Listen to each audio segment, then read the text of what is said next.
everyone, my name is Samantha and I am so excited to be here with you today. I feel really honoured to have been given this opportunity to share with you part of my infertility journey. My plan is over the next 15 to 20 minutes to give you some hope, lots of strength and love, and take you through some of the emotions that I face, which I'm pretty sure most of you do, and some simple changes that I made to reduce the stress and anxiety and raise myself above the darkness and focus on hope. My name is Samantha Isaacs. I think I already said that. I'm 44 years of age. I'm a happily married mum of one. My little girl Sophia is 7 years old and she's an IVF baby and she was born in 2013. And as happy as I may look on this screen right now, I want to reassure you that life was not always like that. It's been a real rough journey.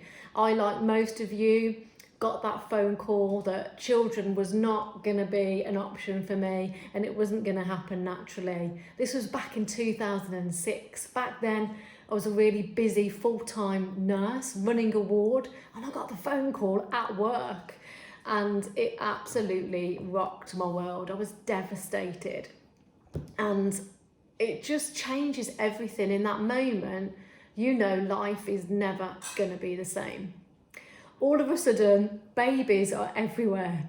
In every magazine cover, on every TV programme, everybody around you seems to be getting pregnant. You just can't get away from it and it feels all-consuming.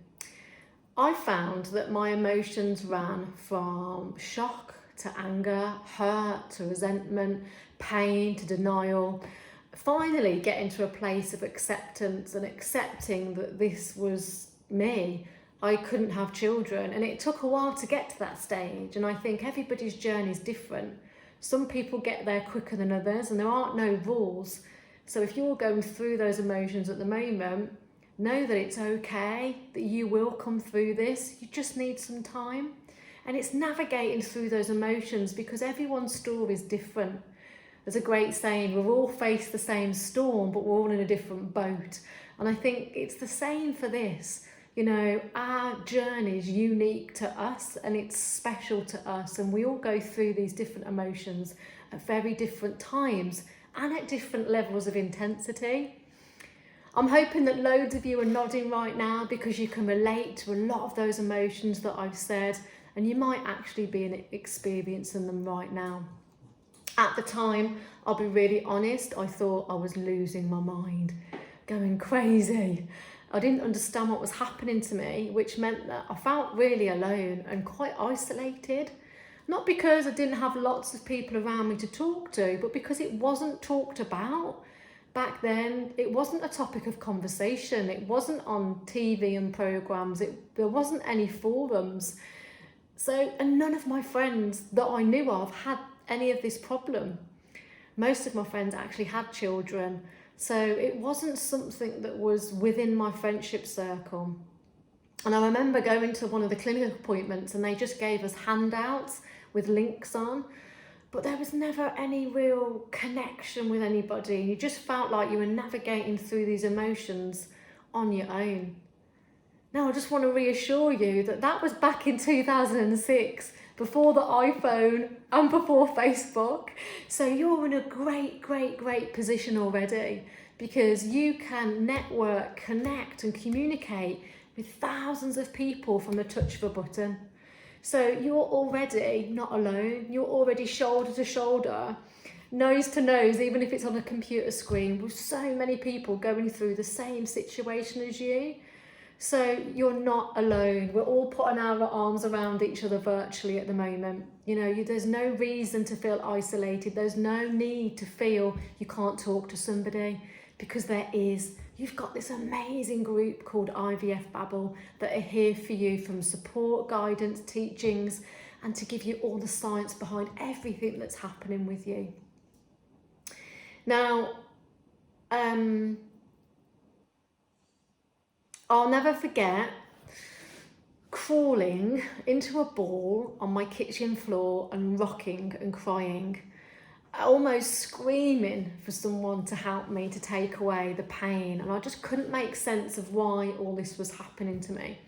And I remember going on a downward spiral of self-hate, self-loathing and blame. Like, I used to say, this is all my fault, you know, I deserved this. I'd made loads of mistakes growing up in my 20s, and you know, those choices that you make, those wrong roads you go down, and I thought, I'm being punished for all of those things.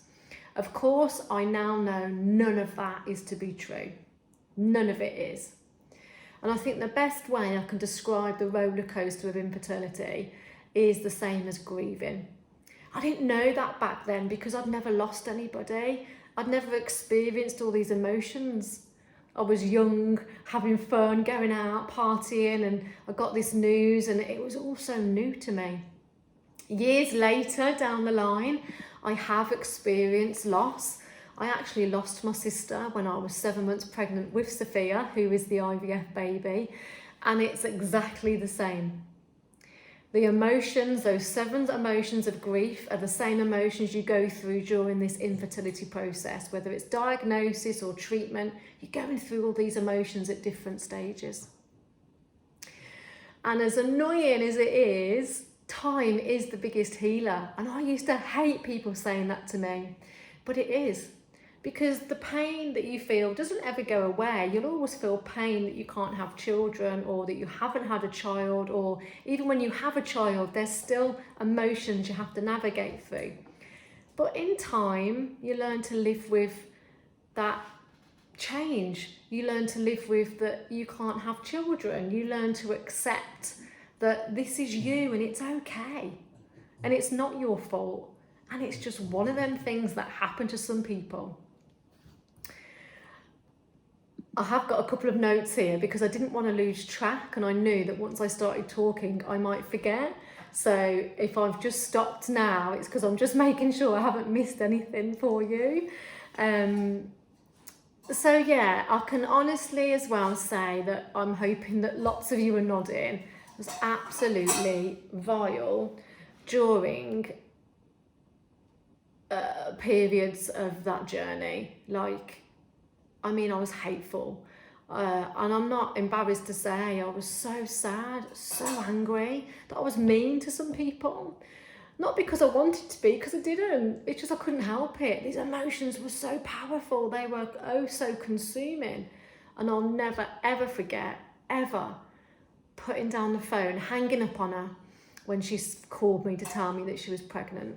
I was so ashamed of myself after that. Within minutes I called her straight back in tears, and she was in tears, and it's because it just triggered that fear, that pain, that hurt, that what, you're pregnant, it's not fair, why, and that fear of you've got to watch them go through something that you desperately want, and that question of what if this never happens for me, why is this happening to me?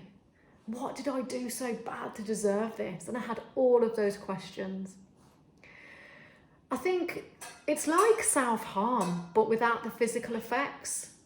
You're harming yourself with your thoughts. You're damaging your chances with all these negative images in your mind, and you're filling yourself up with darkness. It can feel like you're drowning. It's exhausting. It's draining. And I think it only increases your stress and anxiety. And we all know that that has a huge impact on success with IVF treatments and any other treatments that you might be experiencing. So after many failed treatment attempts, hospital admissions, miscarriages, and everything in between, I decided that when we had the letter that IVF was going to happen, I was going to change. Not only my lifestyle, and lots of other things happened, which is too much for this call, but I just needed to know that I had to navigate through the next treatment process with more control, less stress, and way more self-love. So I did a couple of things which I'm going to share with you in the hope that they could be a couple of things that help you. So the first thing I did was I made a plan. Now, because the reason I made a plan is because I felt so consumed and overwhelmed, thinking that I've got to do this for 10, 20 years. How long do I have to go through these treatments? How long will this process be? Do I have to do this for the rest of my life? Is it this my life now, just doing treatment and being disappointed and rejected and in fear? Also financially, the financial side, I was a nurse back then. Could I afford to do these treatments over and over and over? And it felt so heavy in my mind and in my heart. And I thought, to relieve the pressure, to reduce the anxiety, I needed to have a plan, because people were really quick to say, don't give up. And I've used that word myself, and I really try not to anymore, because that in itself is pressure. Don't give up. So if I decide that we physically, emotionally and mentally and financially can't do another round of IVF, does that mean that I've given up hope on having a baby? No, of course it doesn't. So we decided to relieve some of that pressure. Let's make a plan. So we decided how long and how many times we would do IVF, and then we would review it, seeing how it has impacted us. That took off so much pressure. I felt like, okay, I can handle that. Short bursts of treatment and then assess it, treatment and then assess, and then we'd stop and decide, and that was manageable. Okay, the pressure was off, the stress was relieved. So that was the first thing we did. And I think the second thing was we had a plan B. So if plan A, the dream to have a child, really wasn't going to work, and by round 3 of IVF maybe we were like, we're done, we've stuck to our plan, we haven't given up. Plan B would be that we would just have a wonderful life, but a different one. And we got okay with that. We accepted that. We got to a place of, that's all right. We're still going to have a wonderful life with or without a baby. Then the negative thinking had to go. It had to be replaced. It wasn't working. So you know that voice that talks to you when you're in the shower, when you're driving, when you're tidying the house? It was always negative. You're not destined to be a mom. It's not meant for you. It's not going to happen. What if I never have a child? All of those negative words, and I had to replace them. So I just did the opposite. I replaced all the negative words with positive ones, and it started to make me feel better. I felt more calm and relaxed. I also got excited, and it raised all of my happy hormones, which almost kind of reduced the anxiety and relieved a little bit of the stress, because I felt a better, happier, more rounded person by saying to myself, why not me? I'm going to be pregnant. I'm so excited to have our baby. And even though that may be hard for you to do, I knew that the negative way wasn't working. It was making me feel worse. So it couldn't make me feel any worse than what I did. Then what I did was got connected and communicated with family, friends, work colleagues. I told everybody what was happening, because I got sick and tired of everyone saying, when are you having a baby? Are you going to have a baby after you get married? And asking me all these questions. So I was just open and honest, and I never felt any shame. I was proud of what I was doing and what I was going through, and I talked to people about how I was feeling rather than keeping it all in my mind and holding it all in my body. So I ultimately felt as if I was releasing all of the emotion, and by talking to people, I was letting some of it go.